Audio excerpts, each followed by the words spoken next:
I'm Susan, and on behalf of myself and Flavia, who you might have met on your way in, and Central Institute of Technology, who are our sponsors, I'd like to welcome you to your green drinks. Tonight we have 3 speakers who are going to talk about the Perth Waterfront Development Project. One of them is Ralph Stanton. He's an inaugural member of City Vision, which has been formulating alternatives for Perth foreshore. We also have Sue Graham-Taylor, who works as a historian and researcher, and has been researching the history of the Swan River. We also have Mike Bamford, who's a consultant specializing in fauna investigations for environmental impact assessment. And I'll tell you a little bit more about each speaker in turn as they go ahead and give us their presentations. So just to remind you, if you could please put your phones on silent if you haven't already. If you haven't already found the loos, they're outside, just to the left.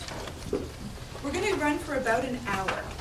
And in the hour, each speaker is going to share with us their knowledge for 10 minutes. At 8 minutes, just so they know, I'm going to make this sound. So they know they've got about 2 minutes to wrap up, and I'll make it again twice at 10 minutes.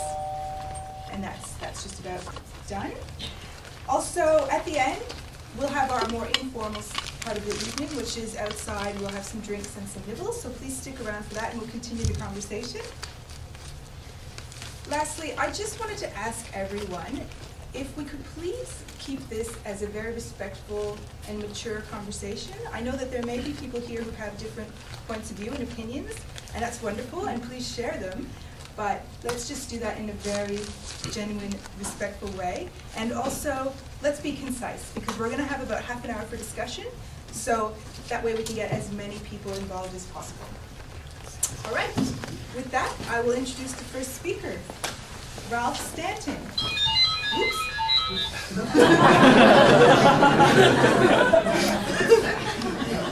Ralph is a qualified architect and town planner. He's responsible in the past for large-scale urban development schemes and Perth regional town centre plans. Ralph is an inaugural member of City Vision, which is a voluntary, non-partisan advocacy group that has been formulating alternatives for Perth's foreshore since 1988, so quite a while. Ralph is engaged in many of City Vision's projects, especially ideas for Perth Waterfront. Today, he is also an exhibiting visual artist. So welcome, Ralph.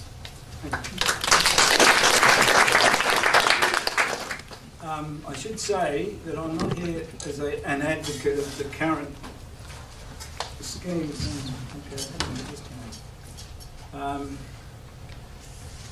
I'm not here as an advocate of the current government scheme because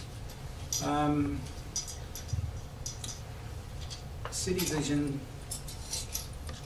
Vision's been around for a long time and started the idea of doing something on the foreshore way back in 1988. You may not like that, but one of the things that we were involved in was the idea that the foreshore may have some development, not potential for commercial development, but for public use and for civic uses of one sort or another. That was in 1988, that led in 1991 to an international competition run by the Perth City Council. And you can see there that this idea of, this is one of the entries, only one of many. The idea of building out into the water from the central city started to take effect way back over 20 years ago. We started to think, well, you've got to be careful what you wish for because something's happened which you may not always care about. Now this was the City Council itself then went into some looking at the different ideas. This was when the advent of the railway, of the Mandurah Railway went through the city, and Perth City Council started to look at all sorts of different development ideas for the foreshore. Some of which, this was only one of several, of many. But you could see that they kept the Esplanade Park and the Riverside Drive intact. That led later on to the state government taking an interest and began to address the issue. They then developed this sort of guideline plan, indicative concept plan under Land Corp, and they also kept the Esplanade more or less intact and started building out here as well, in front of the convention centre. That in turn led to, in 2007, what they called a peer group. Various architects and planners were brought together to develop a sort of guideline scheme again, and that also kept the Esplanade, but started to build out along here and had no development out here. And then the government engaged consultants who completely ignored all of that, came up with this plan, which you may remember from a few years ago, the sort of Dubai on Swan. And there's the Swan. Oh. And they literally dug up the Esplanade. Now, we, as City Vision, were all the time sort of trying to develop some ideas and some sort of principles, and we thought that some of the principles that should be followed would be to do with respecting the Kings Park view and the landscape and the Mounts Bay and the Esplanade Park and the foreshore, and also recognising to get strong southerly winds coming right into that inlet, and also here's the wind rose. It shows you this is the wind rose from that area. The overshadowing, tall buildings are going to overshadow because the sun still rises in the east and goes around to the north and sets in the west, and you can't avoid shadows from tall buildings. And so you should be setting the buildings back under a line which represents the winter lowest sun in the winter, and so there won't overshadow anything there. And City Vision came up with a plan, which you may or may not like. That attracted the attention. So that attracted the attention of the new government, and we were asked to come and talk to Mr. Barnett and Mr. Day about our ideas. And we had continued with the idea of not closing Riverside Drive and of retaining a fair proportion of the Esplanade Park, not building over here. And you know, if you're going to do this, do it with a little bit of care. But they again came up, they used the same architects who came up with a new version of the plan we showed before, but instead of circular buildings, they're now square. And they now look like this. And this was published in the paper not long ago, a couple of weeks ago, and it shows you those tall buildings that they're building without any shadows. They're sort of ghostly buildings, which, and this looks like sort of Miami on Swan now. We've moved from Dubai to Miami. And yeah, so we've got some really, that's the site over here. Now the big issue I've been asked to talk about tonight particularly is the question of access, traffic and access. Now that's the Northbridge Link, that's the East Perth Extension Gateway thing, and this is here, the scheme we're looking at now on the waterfront. Now there's 150,000 square metres of new office space going into those big buildings, and so many thousand people will come in, and the traffic and public transport system will be under enormous stress with all those new developments there. Now the government does have schemes for improving public transport, and but at the same time they're going to be cutting Riverside Drive, and the public transport will be under enormous stress. So that's an issue. Now we can see here these tall buildings, these are schematic buildings that the government architects, planners and architects have put up. They're big decks of car parking under here, and these big buildings here, they cut the road across there, and you'll have to drive around that way to get around. And those yellow blocks are development blocks, and there's the new inlet. Now, in terms of traffic and movement, the whole of the city must be seen sort of in a way as an organic, like an organism. It moves, and people have to move across it, whether by public or private transport. This is a key link across from east to west, and also from north and across to northwest to southeast, and people coming in this way and going that way, right across. And Riverside Drive itself has no real alternative. What will happen if it's cut will be the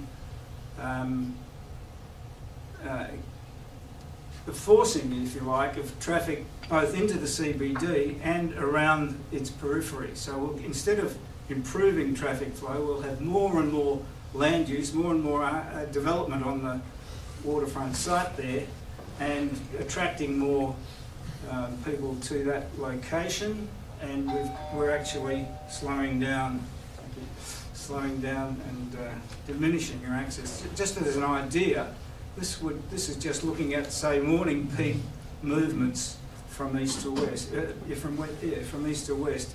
And Riverside Drive allows people to come down off the freeway and up into this part of East Perth, at the east end of the CBD, or along this way and up into West Perth and what have you.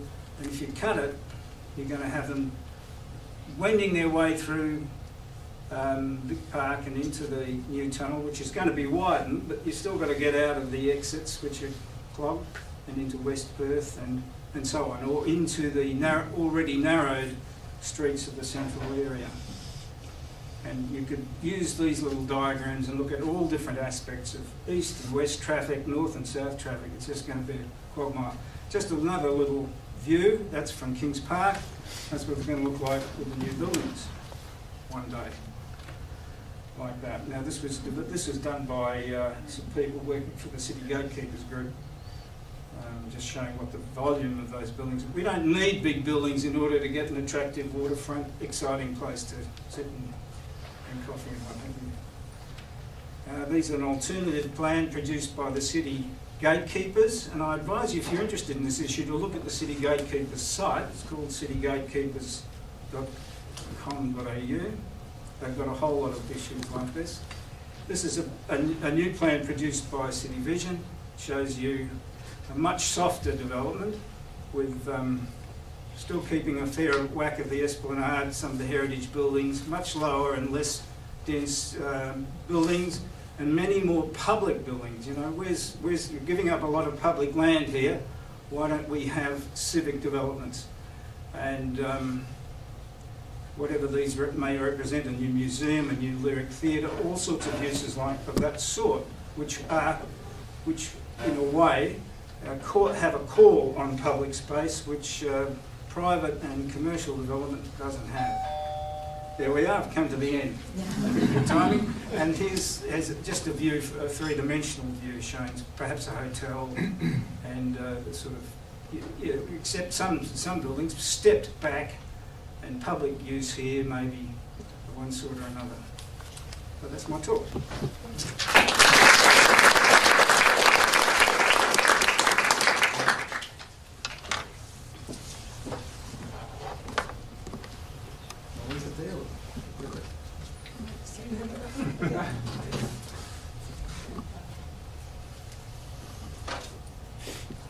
Thanks for that, Ralph. Next up, we have Sue Graham-Taylor. Sue's a PhD in history from Murdoch University. She works as a historian and researcher. Sue was employed by the Western Australia Museum from 2000 to late 2007, when she was awarded the State Library's Batty Fellowship to research the history of the Swan River. She has published books and articles on aspects of Western Australian history and politics. As a history curator, Sue is now working on a range of projects both for the WA Museum and for Claremont Museum. Welcome, Sue.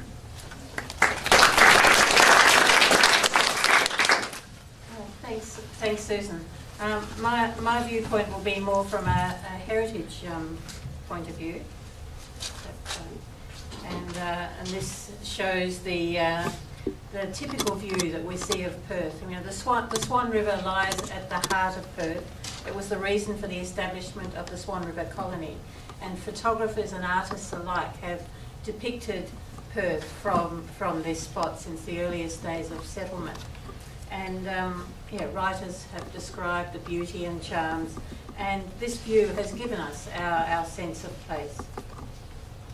And the future, and we've just seen that picture of the white buildings, and the catch cry of this project is the city, the river, together again. Few people have actually described the reality of everyday life for the early colonists.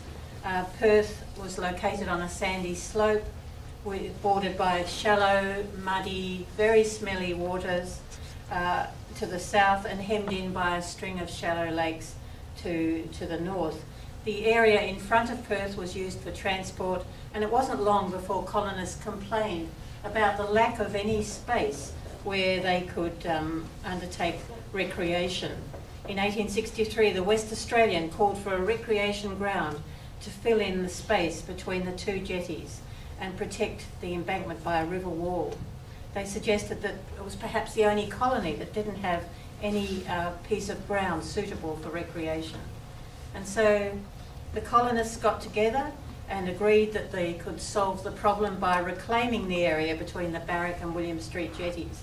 In 1867, at huge expense, I think it was about the state budget, £3,000, they imported this dredge from the UK, the Black Swan.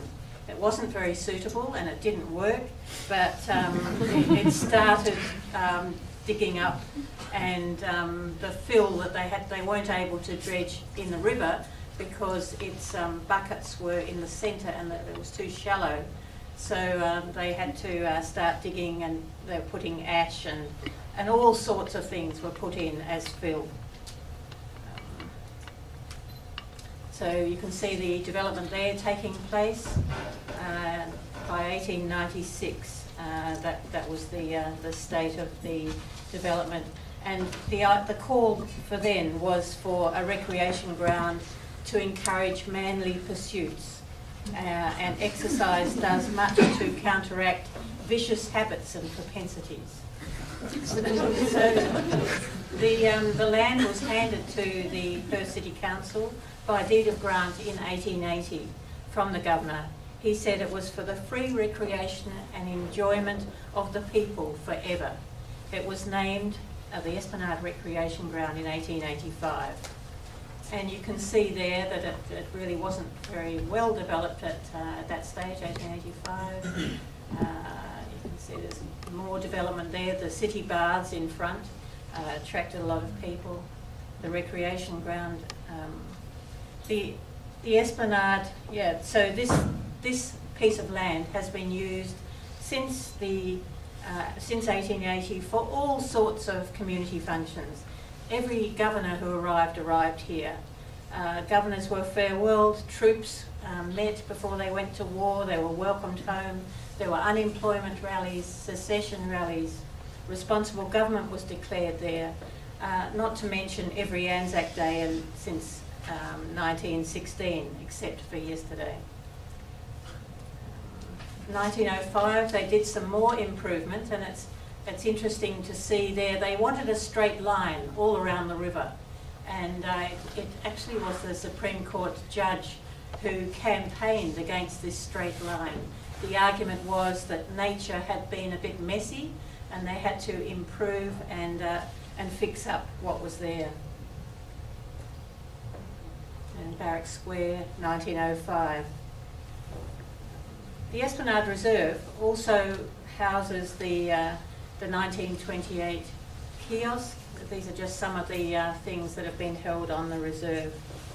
The Esplanade Reserve holds the kiosk, change rooms and toilets, that were built to replace an earlier facility. Then there's the Florence Hummerston building as well, which is now a Chinese restaurant. And these important heritage listed buildings will be dismantled. The bricks are going to be numbered of the restaurant, and then it will be stored until they can find somewhere to actually put it. They found that it didn't actually fit in Supreme Court Gardens where it was proposed to go. So it will lose its connection with the site and its heritage significance. You can see America's Cup Welcome 1983. There have been some huge, very important functions there. With the construction of Riverside Drive from 1937, Perth lost all its warehouses, its administrative buildings, its boat building facilities, its customs facilities, and its markets. This was once a very vibrant area of Perth, and it's now covered with the bus port, the convention centre, the freeway interchange, and more recently with the construction of the underground railway station that ensured the disappearance of the last remnants of the jetty structures. The Esplanade Reserve is really all that we have left in terms of Perth's early waterfront heritage. Can we afford to lose it? The waterfront project will destroy the reserve to create an inlet, and the banks will be sold to private developers. This has been in community hands since the earliest days. It was demanded by the community and even paid for by the community. And you can see there what happened when Riverside Drive went through and destroyed the last remnants of the waterfront heritage. So this proposal doesn't actually recognise the land that it's seeking to develop. Every vestige of heritage value will be eradicated, while the control of the land, this important now heritage listed place, is passed to private developers. Perth has actually got a history of destroying heritage. The Esplanade Reserve is a remainder and a reminder of our city's past. It served the needs of the first settlers and those of succeeding generations. The heritage status of the Esplanade should really be at the heart of any development. There's no denying that something needs to be done to link the city and the river, but really we need to ensure that future generations are proud of what we have and how we've kept our sense of place while we're developing our future.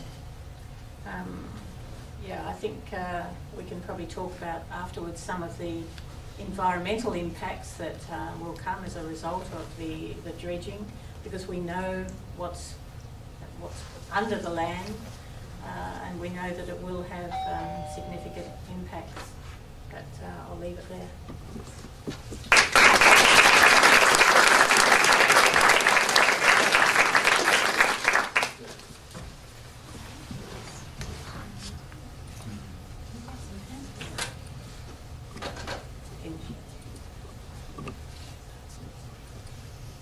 Thank you, Sue. I think that those pictures were really interesting. When else will we get a chance to see those? I don't know. So thank you very much for sharing those with us. Our last speaker tonight is Mike Bamford. He's been working as a consultant since the mid-1980s, specializing in fauna investigations for environmental impact assessment and to meet conditions of approval, such as monitoring of impacts and monitoring of rehabilitation. Mike is a regular guest lecturer at Curtin and Murdoch Universities on a range of topics including fire ecology, techniques of animal sampling, land care, conservation issues, and the origins of and evolution of Australia's fauna. In addition, Mike has been writing weekly wildlife essays in the West Australian for 5 years. It's a big effort, for which he was awarded the Alex Harris Memorial Prize for Science Journalism. Mike became involved in waterbed studies on the Swan River in 1980 and continues to count birds at several locations on the water regularly. Welcome, Mike. I didn't think you'd read all that. So I'm left-handed, so it's not hard to do this. Okay, so My presentation is going to be slightly different. Oh, and my wife Mandy's here as well. This is a joint presentation, so if there's any hard questions, I'll direct them to her. Yeah, my interest in the Swan River is about waterbirds, and when I was asked to give a talk, I thought, well, I'll give a general talk about waterbirds and probably leave you with a bit of a question at the end about where this proposed development fits in with the waterbirds of the Swan. And there is a link there. A lot of those photographs you've seen, in fact, almost all the images you see of architects' designs of what this development is going to look like, there'll be a couple of swans tucked in the corner somewhere. And I wasn't asked to prepare a report last year on how to integrate waterbirds into this development. And believe you me, it wasn't easy. So, my talk is waterbirds on the Swan. Very briefly, there's been a long association of human beings and waterbirds on the river. You can read that very quickly. Some of the history is quite interesting. Obviously, the Noongar people had a very close association with the river. Perth water was a hunting ground. Landing, of course, sailed in, saw these really weird swans that were black, which wasn't quite right, and so named it Swan River. Baudin, the French explorer, or the captain of the French expedition in 1801, noticed swans. Charles Fraser, just before settlement, commented on the abundance of aquatic bird life on the river. And that's a theme that keeps on coming up in history, the abundance of aquatic bird life on the river. He also predicted their demise, which was very progressive, I think. Swans are so important to the Perth's community that as early as 1890, our society was importing black swans from eastern Australia, pinioning them, which means they cut off one of their wings, or part of one of their wings so they can't fly away, and releasing them on Perth water. So there will be swans on Perth water, so 122 years ago. And on a broader scale, and I'm going to talk a lot broadly about the river, not just the development we're talking about tonight, the Swan Estuary is actually recognised under the Ramsar Convention as a site of international importance. Mainly for a little migratory bloke called redneck stint, which you probably wouldn't notice unless I pointed them out to you because they're about that big. But they breed in northern Siberia, so they're pretty cool. Well, everyone else had historical photographs. That's my best one. I don't know who took it. It was given to me by a guy in a photo shop who said, "You're interested in the Swan River? Take these." He found them in the back of the drawer. But that's the, now this bridge being constructed in the late 50s, about when I was born. So, early on, the Perth water was used for hunting and fishing and shooting, quite literally.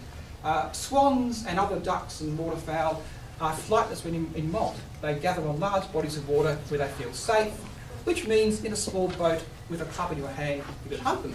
And that's what Europeans did during the 19th century. After that, of course, Sue's introduced the whole idea of tidying up the shoreline, making it nice and straight, as it should be, not like nature intended. And of course, what better thing to do with the foreshore around the Swan River than to dump rubbish there and cover it up with sand. Burswood Island, South Perth, Alvin Cove. The bit of my bio that wasn't mentioned was that in about 1965, from South Perth rubbish tip in here, I attempted to sail across Perth water on a mattress. We didn't make it. What does this mean for water birds? That's really all I care about. Okay. Initially it was a period of intense hunting, really intense hunting. Massive destruction of numbers of birds. Then, by the late 19th century, a whole reversal. We want swans back on Perth water. Where do we get them from? Victoria. Makes sense. What we're seeing now, though, is quite different. Then, of course, there was a period of habitat loss, big-scale habitat loss. You tidy up the natural shoreline, replace it with concrete walls, all your habitat's gone, or much of it's gone. Since the 1960s, which was the last phase of habitat loss, really, which was the narrows interchange, the sort of issues have changed to matters of disturbance, and water birds really don't cope well with high levels of human activity in their habitat. So disturbance is an issue. For water birds, water quality on the Swan River probably isn't as much an issue as it is, say, for aquatic organisms, for fully aquatic organisms. Still potentially a problem. I'm sorry about the pun there, I should have got rid of that, but sea level change. it is a problem, and I'll get on to more of that later. It doesn't, whether you can, I'm not going to get into the argument about man-induced or not, but sea level change is happening, it's rising, and it's a problem. And we're now seeing proposals for habitat enhancement to bring water birds and other wildlife back onto the river. And that's where I have actually been asked with respect to this development, well, how do we get swans in there as well?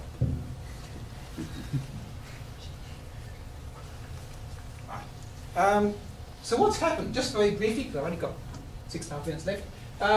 There have been some catastrophic declines of waterbirds on the river. This is another migratory bird, sharp-tailed sandpiper. Up until the early 60s, many thousands on the Swan River. If you can find 30 on Swan River today, you're doing really well. That was largely because of narrows interchange. They liked Samphire Marsh as a habitat. Narrows interchange was basically Samphire Marsh, and all the other bits that have gone before. The bits of the Swan that I'm interested in are actually not the ones that we're talking about today so much, but the marine parks in the greater body of Melville water, of course, away from that spot there. But it's all related. That's the really important thing about water birds, is that they move around a lot. If there was one part of the estuary system that determines how many water birds you have on the entire system, it's this place here, Alfred Cove, alongside a rubbish tip. You still find bits of rubbish sticking up to the mud. But it's one of the best places for water birds on the Swan River. And if what happens there affects what happens elsewhere, and the swans are a good example. A bit of control of disturbance here has resulted in an increase in swans at this point, and now we're actually seeing black swans pop up all over the place on the river we haven't seen for decades. A few things about water bird biology which makes my life hard in trying to understand them and study them. They're highly mobile. Well, they're birds. They move between Alfred Cove, Pelican Point and Riu on a daily basis driven by tides. They really like low tide periods because that's when they can access either mudflats or shallows. Swans, for example, graze on the halo fillet, the seagrass that grows in Melville water. They need shallow water to graze on that. That's where the climate change, sea level rise starts coming in. And they move, it's not just, the site on the Swan River isn't a site in isolation. They move between there to the lakes on Rottnest, to the lakes down near Mandurah, the estuary at Mandurah, and they'll move in a couple of hours. These birds could do 100 and something kilometres an hour in flight. That's not very long for them to go down to Mandurah for an afternoon and then come back again. Highly mobile things. And they're distracted by cyclonic rains. I mention that because we count these birds every year and try to make something of the numbers. You get a good cyclone going through and they all prick up their ears or their ultrasonic sensors or something and disappear for the next 6 months and reappear somewhere near Kalgoorlie. It's very frustrating. Okay, disturbance is by far the biggest issue now. And this is all going somewhere. Oh, I've got 2 minutes. Lots of disturbance problems for the birds on the river, but the biggest one by far is just people walking. I won't leave that up very long because I haven't got much time. We did a study some years ago around the river and found the biggest cause of problems for birds was just people walking, because there's so many people walking, because people like to get near the river. There's one person scaring birds. That's a big issue. I'm going to skip through that one. Some quick numbers. What happens to numbers of water birds on the Swan River in its entirety over a nice long period of time? Curlew sandpiper, they've gone. Great knot, that's almost gone. The fence at Alfred Cove has improved things for some birds, and that, you think this project's controversial. There were death threats over that fence. And black swans really like that fence. Unfortunately, no one bothered to count black swans because the people who count water birds like sharp-tailed sandpipers and redneck stints, not swans. Sea level rise. This is the little redneck stint. It's a ram's ass like redneck stint. It's got very short legs. A 5 centimetre sea level rise and it can't feed anymore. So it's pretty much gone from, big numbers. Sea level rise is good for some things. Oyster catchers are a marine species. Estuary is getting more marine. I'm going to skip to that. Okay. We've had the habitat abuse. We've had disturbance, or having disturbance, sea level rise, and we've got some big issues, but we've got this underlying interest. I want to get to this slide before I get gone, because note the date, 1889. I'll let you read that quickly. If any of our politicians want to get a statue of themselves anywhere, this is obviously the way to do it, according to the West Australian 111 years ago. There's actually this real desire to get water birds back into the system, and that's where we actually get back to the Perth waterfront. There's a desire for birds. The Perth waterfront is not a landscape or a habitat that's going to be fantastic for birds. I'm sorry, it's small and it's closed and it's cramped, but it's deep and it's got sharp banks. So to be really controversial, since I'm told that's what people like to do sometimes, if you actually want water birds as part of the Perth waterfront, you've actually got to create what they need nearby, and that's in fact a shallows or mudflats area out in the middle of Perth water. So how's that for a controversial note on which to conclude?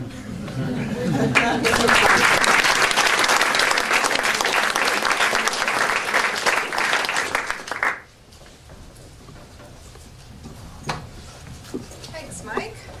I'm just going to invite all three of our speakers to come up and face the music, face the audience. We'll have a little chat.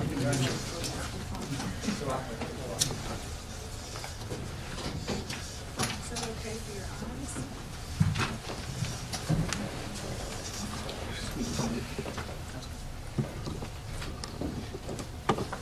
Okay, who wants to start? Any takers? Lucia. Yes, I just wanted to, about the island in the middle of the Swan River. If they took the esplanade soil and dumped it in somewhere, would it actually stay there or would it drift away with the tides? And Well, I'm a biologist. I mean, I guess that suggestion I made is slightly tongue-in-cheek, but I thought I'd throw it out there. And if there's a marine engineer who could look at the currents and substrate and stuff and say, yes, it would stay there, or it wouldn't, and that's the next question. Yeah. We'll make it I think they've got a problem with what they dig out there. They're going to have to ship it away because it's mostly, it's muck. Heavy And metals, asbestos. all sorts of stuff. I don't think.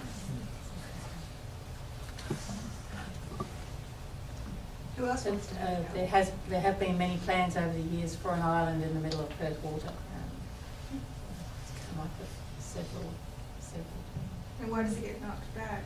Just the cost and the difficulty of dredging. I think Perth's always had problems with its dredges. We have someone over here. I was just an observation. Obviously, the current plans are going ahead as a result of Perth being the capital of Western Australia, and there's a vast area that needs administration. So obviously, there's a shortage of office buildings and those kind of developments. What would you say to the idea that this is maybe a necessary evil in this one place in order to support that kind of development? You asking me? I don't think that's necessarily the case because at the same time we're building a whole lot of new office developments at the North Bulls Link. So, and there's a lot of underused land around Perth. It's very low density. I mean, some of the aerial photographs you'll see. I don't think it's necessary to do that in that volume in that location. I'm not saying don't do anything. That's my view is not that they shouldn't do anything, but not in such volume, in such a location. Does that answer your question? Because it really will cut off people from the river, the city from the river, because of the size of the buildings. Because as it is now, we come down to lower buildings in the esplanade, and then suddenly you're going to have higher buildings.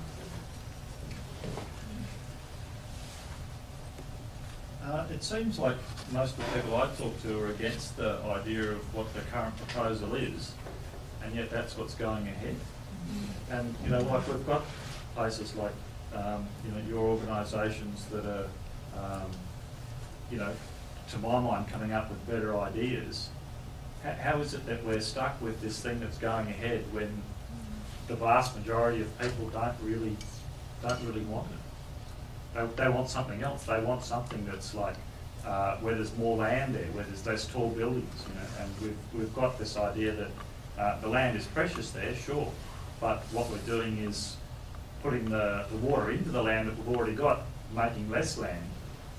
And the idea, I think, of actually like going out into the river is a much better idea, and creating mudflats, like from a construction point of view, to get something to stay there, that's not that hard to do. You know, places like Singapore have done it, and Hong Kong, everywhere, it wouldn't be that difficult to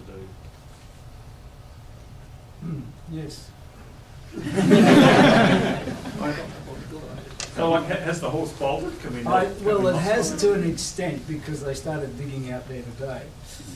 You'll be pleased to know. I can't see it. I can see perhaps common sense.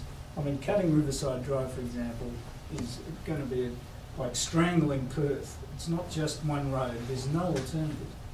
Some people may not agree with that, but if you look at the broader picture, it's like this. It's like squeezing somebody's throat dry. So I think that will come back. I think that issue will revive itself. And then the other issue which will modify is that there's going to be a lot of land developed on the market, and it won't be developed. Look how long it took for the BHP site to be developed. I mean, they had a lot of legal issues and one thing and another, but the demand for those huge buildings that are located in this design is just, pretty rare. Now, they might have one or two people who might want to buy them, but my guess is that land will stand vacant for a long, long time, and it will get up people's noses. It will be a development site, and people won't like it. And when the road gets cut, they won't like that either. So maybe there'll be a shift in policy around it.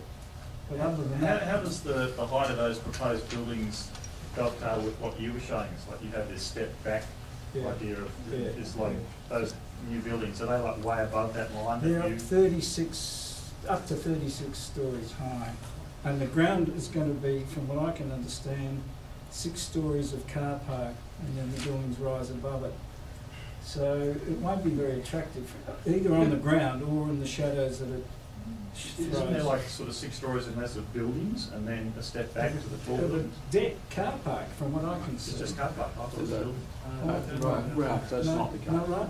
Okay, No. perhaps. There's a three, they've just released the design guidelines. Okay. There's a 3 to 5 story podium, and then there's the height of the building above there when they're So set it back. is 36 And they're stories.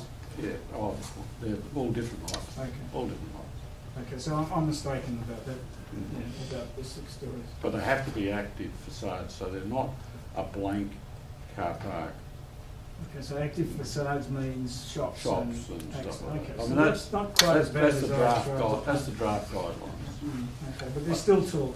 Yeah. I've got a question. I wonder, Sue, you showed a beautiful photograph, plan there, with no esplanade fill, right, when the colony was first settled. I wonder what would happen today if we didn't have the esplanade and we were back to where the original shoreline was, and someone come up with a wonderful idea to fill the Swan River. I would suspect there would be a huge fight about that. I'm not arguing for or against, but I think I've been around 40 years in all these sorts of projects. I've never seen any project ever go anywhere that didn't have an enormous amount of controversy. And I refer you to Hillary's Boat Harbour, which happens to be now one of the most attractive places where people from Perth and visitors go.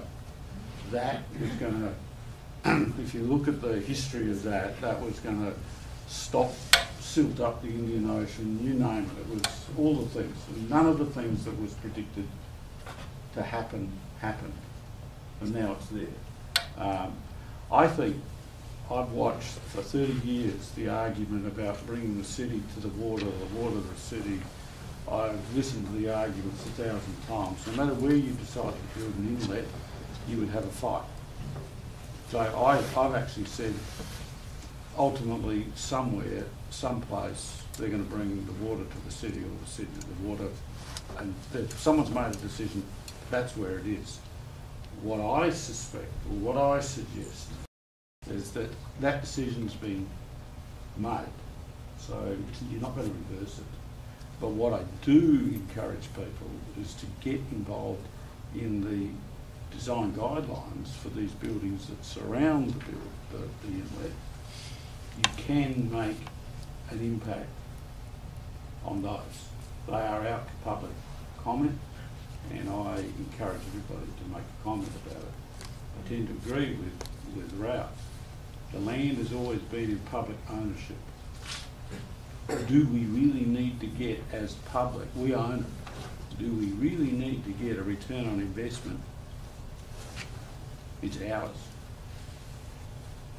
Now, I think what's happened is it's driven by governments that say everything's got to be cost neutral. Now, that's what I thought governments were supposed to do, provide great public places. And I'm not sure, personally, I need a return on investment. Okay, thank you, William. If anyone wants to chat about that further, I'd invite you guys to do that afterwards. I think over here we have someone wanted to say Well, something. in the presentation, I think it was mainly yours, Ralph, transport is highlighted as an issue, but I think as is common in Perth, the focus seems to be on cars. Now, I know that the river is also used a lot to cycle around, walk around. I have looked at some of the details and I'm really concerned about that and possibly about the different modes of transport, not just cars and public transport, walking, cycling. Cycling, well, there was a question asked in the upper house about the cycling, and the current cycleway across in front of it will be, I think, from what I understand, the answer was given, that it will be cut. So the bike path and I guess the footpath will go back onto the road, which is a bit of a shame. Well, I think especially considering that research has shown it's the busiest intersection for cyclists in Perth. It's used a lot to get from east to west. I have corresponded with, I don't even know all the different bodies, but basically the answer that I get back is, well, you just need to ride around the inlet, which I don't know how many extra traffic lights and intersections that's going to add to my journey with all the, I guess, unsafety that comes with it. But yeah, I think it just needs to be highlighted because the focus is very much on what is it going to do for cars getting into the city and out of the city, but there's people that get around on other ways of transport as well. That's true. It's also supposed to be for the ferries coming across from South Perth. It's supposed to increase the use of ferries, which wouldn't be a bad thing in itself, but it will cut the bike path. Somebody had said that when the ferries will take longer because they've got to get under into the inlet. Take twice as long. Will take twice as long, so people won't be so encouraged. And also, ferries will have to install toilets. Is that true? Because if you're on a ferry for more than somebody said that the other night. The guys who run the ferries say that something like that. It now takes 6 minutes to go from South Perth. It will take roughly 12 minutes, and then they have to turn around. If they take up to 15 minutes, then they have to do that. Put toilets in. Yes, but they also may have to increase cruise. I don't know the details. That's a minor one. Over here? Can I just ask, if there's a change in government, is there like the propensity for this to be changed around again so that it'll go back and there'll be a new plan, or will it just go ahead anyway? What will happen if there's a change in government? Well, the previous government invented this idea, but they're sort of caught in a bit of a loop.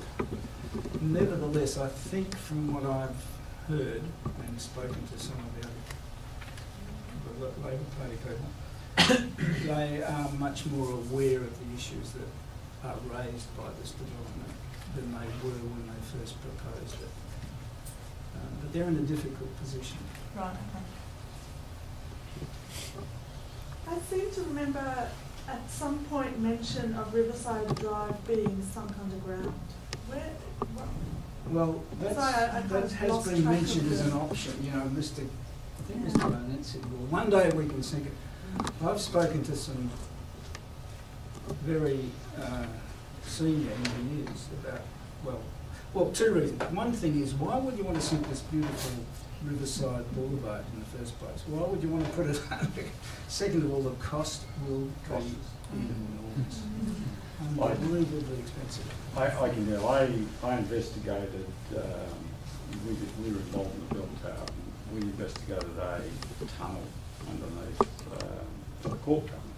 It's a huge cost, and secondly, the nasty bits that no one thinks about is the entry down and the entry up, and you're just sort of going down a hole and coming out a hole, and just the length of going down and up to accommodate cars is very long. It's sort of not a good solution. I suggest a bridge, but nobody wants to do that. Does anyone else want to? This is a question that relates to one of the previous questions, and that is, you mentioned, sorry, is it Matt? You mentioned that if we cut off the main Riverside Drive road, that would essentially strangle the city. Does that not represent a bigger issue, that if you cut off one major road, you're crippling the city? Well, should we be looking at a more robust transport strategy for all modes of transport through that area? You should definitely be looking at increased public, and the government is looking at increased expenditure and investment in public transport, no doubt about it. But Riverside Drive has no alternative, and I don't think it's really understood the effect that Caringat Road will be. They say, well, you can go in the tunnel or what have you, but the tunnel is a bypass only. Whereas Riverside Drive, apart from being a very attractive road to drive along, has access into the eastern part of the city and across from West Perth and backwards and forwards. Whereas now that they've narrowed down the inner city, like the CBD now has a bus lane, so there's only one lane in St George's Terrace and only one lane in Newcastle Street. It's getting too tight and too straight. So you must have a balanced system, absolutely. So surely on that basis then that a development strategy for transport should go hand in hand with the development strategy for Riverfront. As I tried to say there, with all this increase in land use, with lots more office workers in that location, the system is going to be overwhelmed. Not just there, but also in the North Bridge Link as well.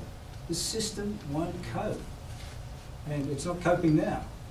So they really do need to spend much more money on infrastructure, absolutely true, but don't forget roads, because people do still drive around. Up there, back here? Sorry, I did want to clarify with regard to cutting off Riverside Drive. Having looked at the plan, I think the Riverside Drive, to say it's cut off is slightly incorrect in that they're building a new Riverside Drive with, if you imagine the Esplanade Park as it is now, cuts about 50% of the way through it. So it's not as if the traffic would be redirected onto existing roads as much as directed around. And having looked at the maps, the comparison I thought was useful was that the distance that you would be driving around in the redirection was about 50% more than the Horseshoe Bridge. So it's a redirection, but I was actually against it until I realised that it wasn't actually putting it back onto the Esplanade Road. There's a separate Riverside Drive that's being rebuilt, so it's a redirection. Well, can I just explain to you? You'll come along Riverside Drive. Let's say you're coming from east to west. You'll come along Riverside Drive and you'll come to Barrack Street, traffic lights. You'll turn right, and you'll have a choice. You'll be able to go on the new road, which will be traffic calm, so you won't be able to be very low-key, or back up to the Esplanade itself, the current Esplanade Road, traffic lights. Then new traffic lights at the two streets that come down, Howard Street and the other one, Sherwood Court. So traffic light, and traffic light at William Street, and you turn right again, you'll turn left again. You will go bananas. And so, the length may be, as you suggest, and Mr. Barnett suggested the same thing in the Subiaco Post the other day, but you will go nuts. You will try to avoid that because you'll be trying to take your kids to school, or you'll be trying to go and visit the grandmother, or whatever you're doing, not just a journey to work. And you'll avoid it. Yeah, I wouldn't argue that. Ralph, I've driven that in peak hour, and I've come on Barrack Street, gone up Barrack Street, along the terrace and down in peak hour, and it took me 7 minutes. Because I listened to this argument, and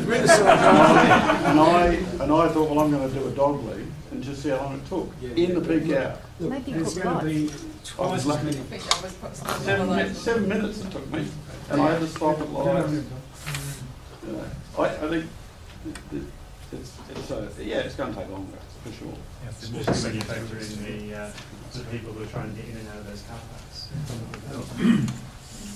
Okay, well, I think that it's probably time to wrap up. So I would like to invite each of our panelists if they want to just make any final statements or conclude in any way. Now would be a good time to do it. Otherwise, we can wrap up. I won't say any more, but I've said a lot. But I'd like to invite anyone who's interested to have a look at just remind you of the citygatekeepers.com.au website. They cover a lot of these issues, and you might find it interesting to get a bit more insight into what's going on. All the publicity we see for this development, talk about how we've got to get into the 21st century, think about the future, and be a modern city. But in fact, if we're destroying our heritage to do that, I think we're not actually meeting those criteria. We can actually do a development that incorporates the heritage and the history instead of, it's a very, very important heritage site, and I think there's an opportunity to do something clever, but we're not doing that. I guess my only comment is what I said at the end of my talk was that whatever happens at that point, Perth's had a strong desire to keep its waterbirds on Perth water, and whatever gets done there is an opportunity to do something to create waterbird habitat, whether it's my little island or something. There's an opportunity there, and it's not currently in the plan, and it would be nice if there was something there for the original inhabitants. Okay, well, thank you guys so much for coming tonight, and Central Institute of Technology would also like to thank you, and they've got a little gift here, which I'll give to you on your way out. And I want to thank everyone here for coming. Wouldn't be much of a Perth Green Drinks without you all. And let's go outside now and continue the conversation and get to know each other a bit more and have a drink. And if you haven't already joined our email list and you want to get information about future events, let myself or Flavia know. We can put you on the list. And don't forget to like us on Facebook.